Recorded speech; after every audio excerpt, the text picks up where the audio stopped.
दोस्तों, आज मैं आपको एंटरप्रेन्योरशिप का ऑब्जेक्टिव, बहुत इम्पोर्टेंट ऑब्जेक्टिव VVI जो कि पिछले कई वर्षों में पूछा गया है, उसका वीडियो बना रहा हूं मैं। बसंत सर यूट्यूब चैनल को आप लोग अभी तक सब्सक्राइब नहीं किए हैं तो प्लीज़ सब्सक्राइब कर लें, बेल बटन दबाएं और शेयर करें, जिससे ये अधिक से अधिक लोगों तक पहुँचे, सबको लाभ मिले और सब इसका लाभ उठाएं।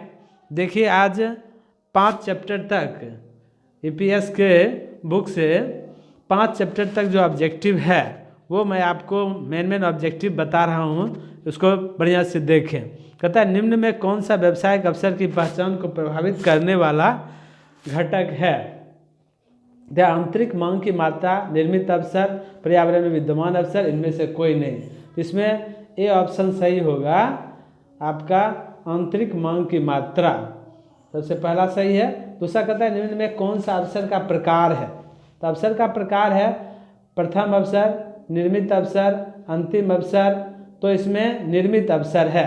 अवसर 2 प्रकार के होते हैं, एक निर्मित अवसर, एक पर्यावरण में विद्यमान अवसर। तो यहाँ पर निर्मित अवसर है, पर्यावरण में विद्यमान अवसर भी हैं। ठीक, तो इस तरह से अब तीसरा क्वेश्चन देखते हैं, जो अग्र में कौन सा अवसर बोध का तत्व है? Which of the following is an element of sensing the opportunity? कहता है, समझ की शक्ति, परिवर्तन पर नजर, न प्रवृत्ति या गुण, इनमें से सभी। इनमें से सभी होगा, इनमें से सभी जो है डी ऑप्शन होगा, इनमें से सभी। क्या किसी निश्चित निर्णय के पूर्व आंतरिक संसाधनों पर ध्यान देना आवश्यक होता है?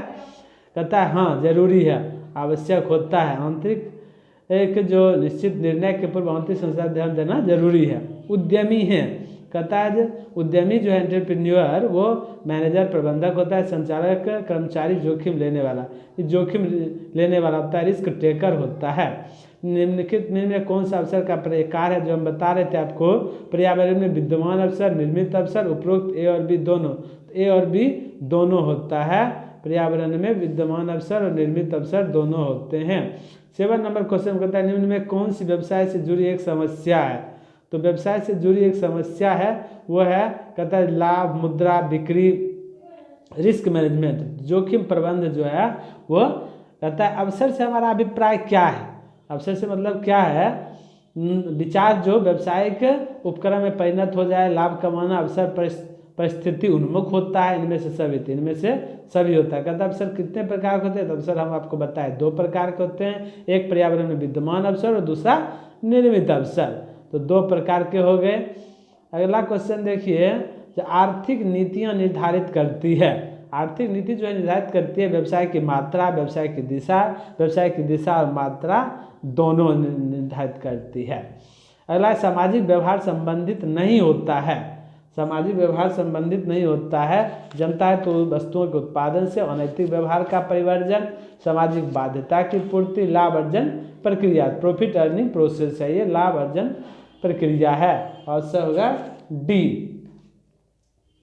ज्ञान अर्जन, आर्थिक सहायता है। आर्थिक सहायता जो है इसमें है रियायत, कंसेशन, सब्सिडी जो है वो कंसेशन, डिस्काउंट, बट्टा, पुनः भुगतान, रीपेमेंट, इनमें से कोई नहीं। तो रीपेमेंट होता है। सब्सिडी जो होता है ना वो रीपेमेंट होता है, एक बार पैसा दिया जाता है, फिर उसके बाद सब्सिडी जो है वह सरकार देती है। जैसे गैस में देखते हैं आप लोग, सब्सिडी जो मिलता है वो हमको पुनः आता है। एक बार गैस भराने वक्त समय पैसा देते हैं पूरा, और उसके बाद जब फिर वो सब्सिडी आता है तो हमारे बैंक अकाउंट में लौट के आता है। इस तरह से देखिए, चौथा क्वेश्चन जो है इसमें, दूसरा चैप्टर चल रहा है दोस्तों। ज्ञान अर्जन प्रक्रिया में शामिल होते हैं संचालन, मनोभाव, अनुक्रिया। संचालन, मनोभाव, अनुक्रिया दोनों होता है। इसमें संचालन, मनोभाव, अनुक्रिया दोनों है। 4 का डी होगा। 5 नंबर, सामाजिक ढांचा की रचना होती है। सामाजिक ढांचा की रचना होती है समाज के क्रियात्मक विभाजन से, जाति के क्रियात्मक विभाजन, समुदाय के क्रियात्मक, समुदाय के क्रियात्मक विभाजन। प्रेरणाएं संबंधित नहीं होती है। कहता है छूट से, कर्म से मुक्ति, बीज पूंजी का प्रावधान, एक मुश्त भुगतान होगा। सब देखिए आपको 2018, 19, 20 में पूछा गया है। बहुत ही इम्पोर्टेंट आपका सेशन ये है, इसको देख ले सभी व्यक्ति और बढ़िया से देखें। कहता है निम्न में कौन पर्यावरणीय सुख से जांच को प्रभावित करने वाला आर्थिक घटक है? आर्थिक विकास का स्तर, आर्थिक नीतियां, बाजार की स्थिति, उपरोक्त सभी है, उपरोक्त सभी होगा डी। निम्न में कौन सा पर्यावरण का प्रकार है? अब देखिए पर्यावरण का प्रकार भी दो प्रकार का है, एक है आंतरिक पर्यावरण, एक और है बाह्य पर्यावरण। तो आंतरिक पर्यावरण, बाह्य पर्यावरण, उपरोक्त ए बी दोनों, तो यहाँ पर सी ऑप्शन होगा, ए और बी दोनों, क्योंकि पर्यावरण का दोनों प्रकार है। निम्न में कौन में से किसका पर्यावरण में महत्व है? किसका पर्यावरण महत्व है? Which of the following is important for environment? अवसर की खोज में, द अनैतिक व्यवहार का परिवर्तन, सामाजिक बाध्यता पूर्ति, लाभ अर्जन पे अवसर की खोज, इसमें देख रहे हैं आप लोग। फिर अगला है विपणन के स्वभाव। अब देखिए फिर तीसरा चैप्टर आ गया। ये तीसरा चैप्टर में कहता है विपणन के स्वभाव में शामिल है उत्पाद नियोजन, उत्पाद नियोजन शामिल है। तो ये ऑप्शन है इसका आंसर। उत्पाद का वर्गीकरण मांग पूर्वानुमान नहीं है, मांग पूर्वानुमान में शामिल होता है। मांग पूर्वानुमान में अल्पकालीन पूर्वानुमान शामिल है। अल्पकालीन पूर्वानुमान का मतलब होता है जो कम समय के लिए होता है, शॉर्ट टर्म फोरकास्टिंग, तो ये मांग पूर्वानुमान में शामिल है। मांग पूर्वानुमान को किस रूप में जाना जाता है? मांग पूर्वानुमान का एक नाम है डिमांड फोरकास्टिंग, जो also termed as marketing demand, marketing demand भी इसको कहते हैं। अगला क्वेश्चन चौथा देखिए, निम्न में कौन मांग पूर्वानुमान की विधि नहीं है? तो मांग पूर्वानुमान की विधि इसमें देखिए सर्वे मेथड, सर्वेक्षण विधि, सांख्यिकी विधि, मार्गदर्शन निर्देशन विधि, ये सब मांग पूर्वानुमान विधि है। उत्पादन विधि जो है इसका विधि नहीं है, तो उत्पादन विधि डी होगा अब इसका आंसर। अगला देखते हैं 5 में, निम्न में कौन सा मांग पूर्वानुमान में सम्मिलित कारक है?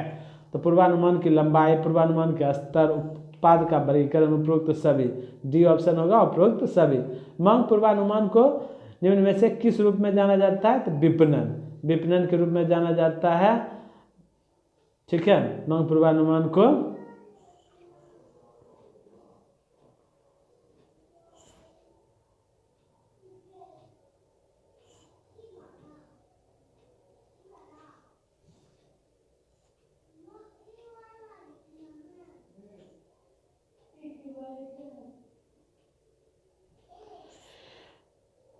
अगला है अल्पकालीन पूर्वानुमान कितने माह की अवधि को शामिल करता है? अल्पकालीन पूर्वानुमान कितने माह की शामिल करता है? तो 12 माह, 12 माह को शामिल करता है। विपणन के स्वभाव में क्या शामिल है?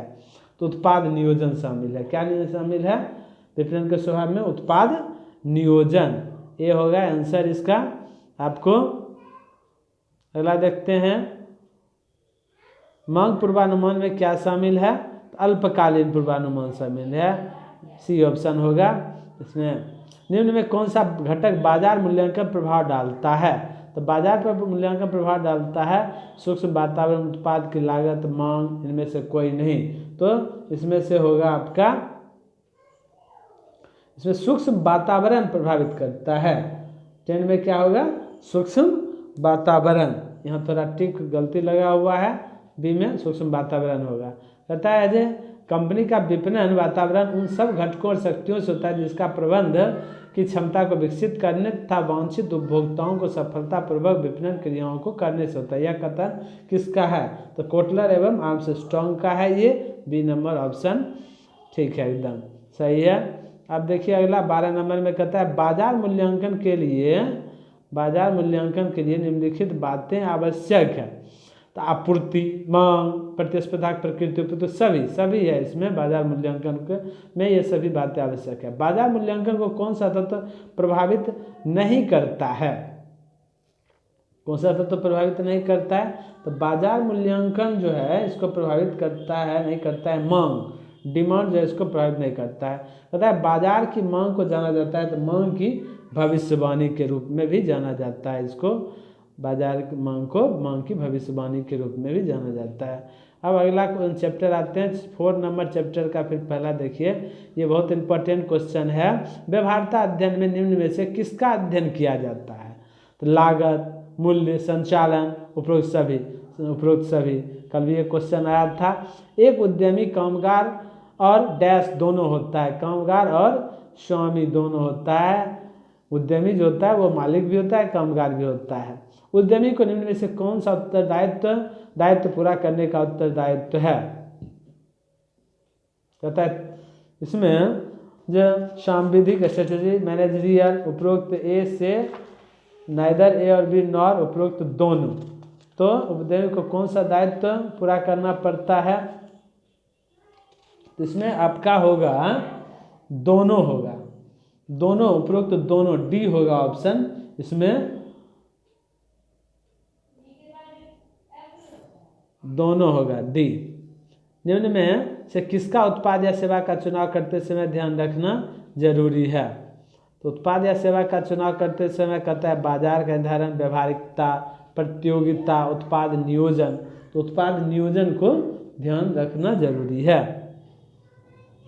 5 नंबर देखते हैं, उत्पाद या सेवा का चुनाव करते समय ध्यान रखना चाहिए बाजार का निर्धारण, उत्पादन लागत, लाभ की संभावना, इनमें सभी होगा। 6 नंबर करता है निम्न में से कौन नए उद्यम की शुरुआत की अवस्था नहीं है? तो इसमें जो है प्रारंभिक पूर्व अवस्था है, ये प्रारंभिक अवस्था है, बाद की वृद्धि अवस्था, ये उत्पाद बाजार अवस्था नहीं है। अगला देखते हैं 7 नंबर, निम्न में कौन नए उद्यम की शुरुआत के लिए प्रारंभिक पूर्व अवस्था में शामिल नहीं है? तो इसमें प्रारंभिक पूर्व अवस्था में शामिल नहीं है प्रारंभिक वृद्धि अवस्था, डी।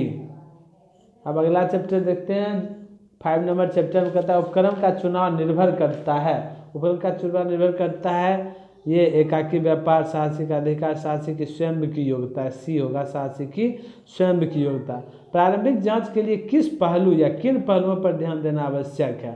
कहता है सरकारी प्राथमिकता के अनुरूप प्रवर्तक से संगति, निवेश की उपलब्धता, उपयुक्त सभी, तो प्रयुक्त सभी होगा। स्थापना में आसान है, स्थापना करने में आसान है एकाकी व्यापार, सबसे आसान है एकाकी व्यापार। अकेले जब व्यापार करते हैं तो स्थापना करना आसान है, साझेदारी फर्म में भी दिक्कत है, संयुक्त जीवन पूंजी कंपनी खोलेंगे तो उसमें भी दिक्कत है, सारी चीज़ को पूरा करना पड़ता है।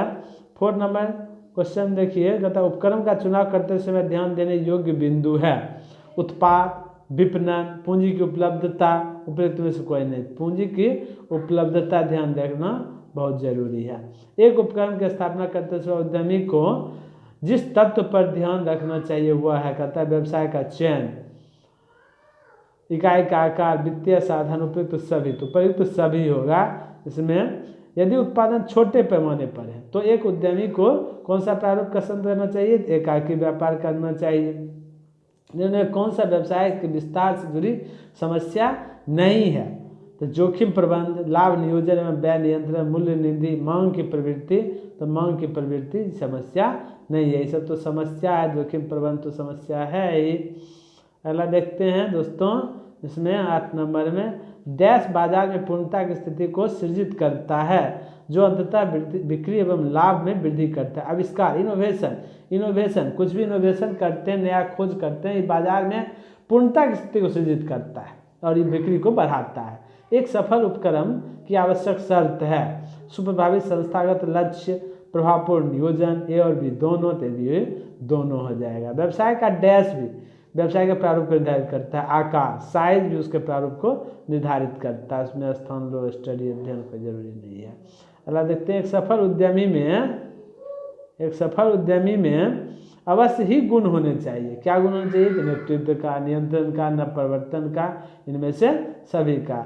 डैश व्यवसाय के अवसरों की खोज के रूप में परिभाषित की जाती है, विपणन, आविष्कार, प्रवर्तन, तो इसमें प्रवर्तन होगा। प्रमोशन जो है वो व्यवसाय अवसरों की खोज के रूप में परिभाषित किया जाता है। इस तरह से आप हमारे चैनल पर बने रहे, अब हमको नया आपको जानकारी देते रहे। एक बात ये भी है, आप लोग ध्यान रखिएगा, जो इसमें जो हम EPS का बना रहे हैं वो BST में भी काम देगा और BST वाला EPS में भी काम देगा, क्योंकि दोनों क्वेश्चन मिला जुला भी पूछता है। कभी BST वाला क्वेश्चन EPS में पूछ देता है, EPS का क्वेश्चन BST में पूछ देता है, इसलिए याद रखें दोस्तों।